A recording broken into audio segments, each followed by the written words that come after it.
J'espère que vous allez bien, j'espère que vous vous portez bien.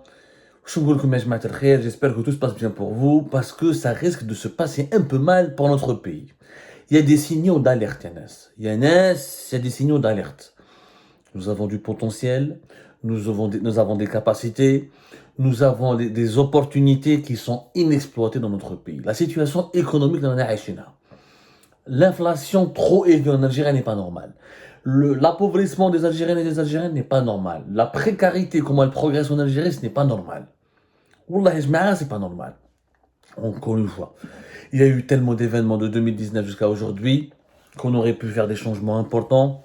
On aurait pu faire des plans de redressement importants parce que la situation est en train de se compliquer sur la scène internationale et elle aura un impact important et direct sur l'Algérie, sur les Algériennes et les Algériens.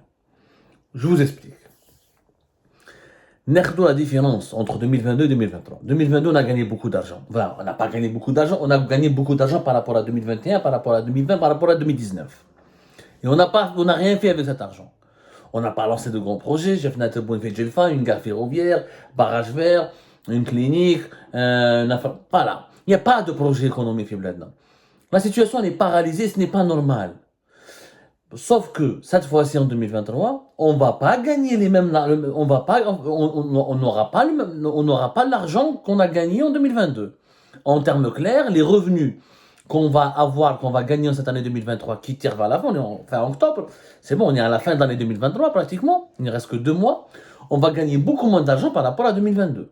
Et si déjà avec ce qu'on a gagné en 2022, on n'a rien entrepris, aucun projet, aucun investissement majeur, aucune croissance dynamique, comment ça va être en 2024, avec une année 2023 qui va enregistrer des revenus beaucoup plus faibles que durant l'année 2022. Je vous dis, les derniers chiffres de la Banque mondiale sont très clairs. Le dernier rapport sur de la Banque mondiale concernant l'évolution de la situation économique en Algérie et des indicateurs financiers et économiques de l'Algérie, qui a été un rapport qui date de mois d'octobre 2023, le dernier rapport actualisé de la Banque mondiale. Les prix du pétrole algérien ont atteint en juin 2022 $126. Il y a pratiquement $100. Un record. Oui, on n'a pas profité. En août 2023, le prix du baril du pétrole algérien, le Sahara Blend, a chuté à $83. De 130, de 126 à 83. La chute, elle est terrible. C'est quoi l'impact? L'impact, c'est que nous avons beaucoup moins exporté en 2023 qu'en 2022. La preuve, la valeur des exportations des hydrocarbures au premier semestre de l'année 2023, pendant les 6 premiers mois de l'année 2023, qui est en train de s'achever, a baissé de 7,7 milliards de dollars. C'est-à-dire que nous avons perdu 7,7 milliards de dollars par rapport à l'année 2022, parce que les prix du pétrole et du gaz ont chuté. Le pétrole algérien, le Sahara Blend, qui est recherché pour ses valeurs, c'est un pétrole léger, facile à raffiner, très recherché pour les combustibles, pour la fabrication des carburants. Le gaz algérien, qui est recherché parce qu'il y a une proximité avec les marchés européens, leurs prix ont chuté en 2022. Il faut savoir que le gaz algérien, par exemple, les prix du gaz algérien ont triplé entre le quatrième trimestre de l'année 2022 et le quatrième trimestre de l'année 2021. En une année, les prix ont triplé. Et en 2022, le prix du baril du pétrole, encore une fois, a atteint $126.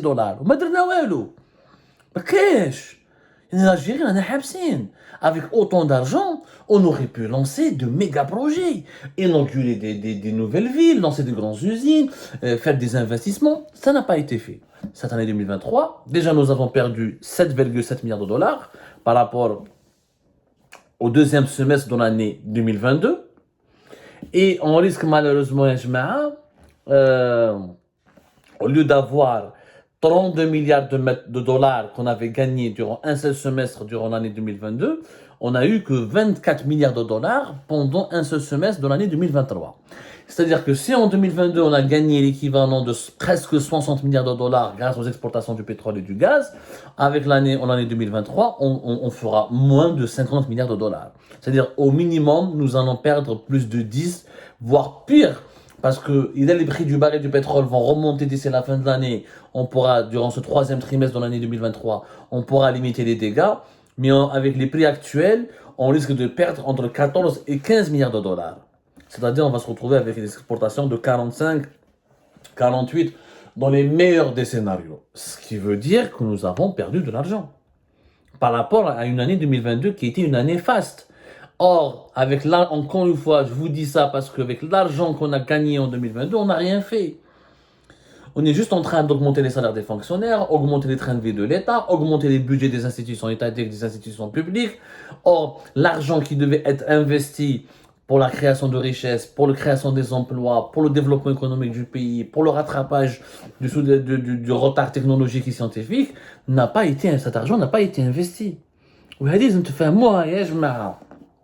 La production est due. Maintenant, on retourne vers la production. Non seulement on a gagné moins d'argent en 2023 par rapport en 2022, et vous allez voir d'ici la fin de l'année, on aura des chiffres au moins entre 13, 14, voire jusqu'à 15 milliards de dollars de pertes. Sauf si, avec la guerre en Palestine, les prix augmentent, mais comme nous sommes un pays essentiellement gazier, on exporte plus du gaz que du pétrole, on l'a expliqué 1000 fois. 66% des hydrocarbures qui sont produits en Algérie, c'est du gaz, 24% uniquement c'est du pétrole. Le gaz, on en produit beaucoup moins en 2023 qu'en 2022, là en 2021. Alors, en 2021, la production du gaz algérien a augmenté de 17%. Malheureusement, la production du gaz en 2022 a reculé de 3,4% en Algérie. Les exportations du gazoduc maintenant via l'Europe durant le premier semestre et durant les 6 premiers mois de l'année 2023 ont chuté de 15,4%. Une chute de 15,4%, il y a pratiquement une chute de 16%. Donc nous avons exporté moins de gaz en 2023 par rapport à la même période, par rapport aux 6 premiers mois de l'année 2022. Parce qu'il ne fait pas encore très froid en Europe. Les Européens ont diversifié leur approvisionnement. Ils ont du gaz de schiste américain, ils ont du GNL qatari, ils ont du GNL du gaz qui vient de l'Azerbaïdjan, du GNL qui vient de l'Australie, de la Malaisie, de l'Indonésie, même du gaz qui vient du Nigeria maintenant. Donc, il y a eu beaucoup moins de consommation. La consommation en Europe a baissé durant cette année entre 2022 et 2023 de 16%. Les Européens font beaucoup d'économies pour ne pas consommer trop de gaz, pour ne pas le payer très cher et pour ne pas dépendre encore une fois d'un seul fournisseur comme c'était le cas de la Russie avant la guerre en Ukraine. Les Européens sont traumatisés par le scénario des conséquences fâcheuses de leur dépendance vis-à-vis du gaz russe qui représentait plus de 40% de leur consommation en gaz naturel. Et comme les prix ont triplé, ont quadruplé, presque augmenté de 300%, entre 2021 et 2022, les Européens font beaucoup d'économies. Ce qui fait qu'ils consomment moins. Ils font tout pour consommer le moins de gaz possible. Ils ont fait des programmes de sobriété énergétique, ils appellent ça en Europe. C'est-à-dire comment faire des économies dans la consommation du gaz, dans la production d'électricité et des énergies fossiles. Ce qui fait que nous avons exporté par gazoduc moins de 15,4%. Nos exportations du GNL ont augmenté de 6,8%, mais on n'exporte pas beaucoup de GNL parce que nos complexes de production de GNL sont mal entretenus, mal faits, mal gérés, ils n'ont pas été modernisés et on n'a pas fait des investissements nouveaux pour les développer. Donc, où j'en sais, alors ça, c'est que, comme le gaz, comme le pétrole, nous gagnerons beaucoup moins d'argent. Ou de la production du gaz, même si elle va... c'est la consommation nationale qui en profite. C'est surtout la consommation. Le gaz, donc, une fois qu'il marque 63 jusqu'à des fois 65% du gaz naturel produit en Algérie va vers le marché national. Les indicateurs, les dirigeants, c'est des signaux d'alerte. Des signaux d'alerte en économie que les dirigeants algériens ne veulent pas écouter. Parce que quand le gaz et le pétrole ça diminue, les revenus du pays diminuent. 96% de nos recettes en devises viennent du gaz et du pétrole. Au moins, ils disent officiellement 92%, mais quoi 96%, parce que les exportations hors pétrole et gaz, c'est des produits fabriqués à partir du gaz et du pétrole, notamment les engrais. Les engrais dont les prix ont beaucoup chuté en 2023 par rapport à 2022 et ce qui fait que on gagnera beaucoup moins d'argent avec les exportations hors hydrocarbures qui sont dominées en Algérie par des produits fabriqués indirectement ou directement avec les hydrocarbures comme les engrais. Les engrais, on utilise essentiellement le gaz naturel pour les produire. C'est des signaux d'alerte. Avec 2022, toutes les opportunités et tous les prix élevés du gaz et du pétrole, on n'en a pas su comment profiter. En 2023, on va gagner beaucoup moins d'argent. Surtout qu'en plus, on a des contrats à long terme. On vend majoritairement notre gaz avec des contrats de 8 ans, 10 ans à l'Italie, à l'Espagne, ou là, avec des contrats à long terme aussi avec les Turcs et les Grecs pour le GNL. Donc, Rana dans une situation qui est une impasse. C'est-à-dire que nous n'avons pas profité de l'année 2022. L'argent qu'on a beaucoup gagné, on a préféré le mettre dans les réserves de change. C'est vrai que les réserves de change ont atteint apparemment les 85 milliards de dollars vers septembre 2023. Mais ça sert à quoi d'avoir des réserves de change importantes? C'est le pays, il est sous-développé, c'est fait l'objet d'une grande précarité, c'est les gens souffrent, n'arrivent pas à terminer les fins du mois, si la vie est très chère et si l'inflation, elle est galopante et très élevée. Ça ne sert à rien. Il aurait fallu peut-être investir cet argent dans des projets économiques pour diversifier notre économie, pour avoir de nouvelles exportations, pour avoir des filiales industrielles, pour développer une économie des services, soit le tourisme, soit les finances, soit les nouvelles technologies. Ça aurait été beaucoup plus profitable, pour notre pays.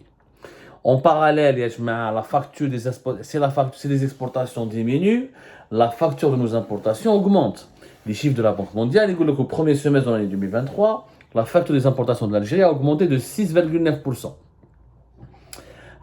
Les importations des biens et des équipements ont augmenté de 20%.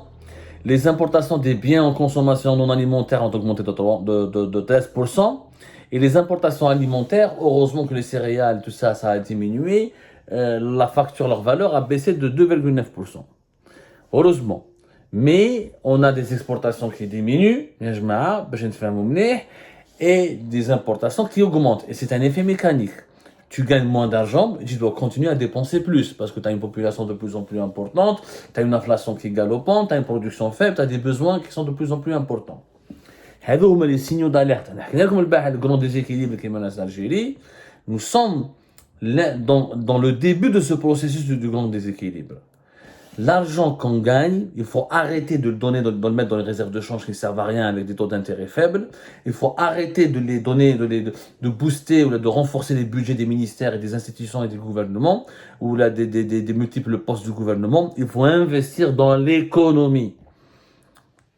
Il faut lancer des grands projets, il faut lancer de nouvelles usines, il faut trouver des investisseurs étrangers, faire des partenariats avec eux, encourager l'investisseur local, encourager l'entrepreneur privé, investir dans identifier dans des nouvelles filiales industrielles dans lesquelles l'Algérie peut se positionner rapidement et exporter vers le marché mondial pour gagner des devises.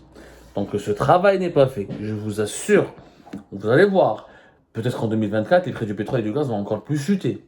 C'est des fluctuations. La population algérienne ne cesse d'augmenter. La production du gaz et du pétrole ne cesse de baisser. C'est une alerte, c'est un signal d'alarme. Capable de nous vers une période d'une conjoncture financière très compliquée où les indicateurs vont être au rouge. Avec une population de presque 50 millions d'habitants et un vaste territoire comme celui de l'Algérie, des immenses besoins, et sans avoir beaucoup d'argent pour combler ces besoins, ça va être une situation compliquée qui va engendrer des frustrations qui auront des conséquences politiques. Les dirigeants algériens ne devraient pas ignorer ces signaux d'alerte.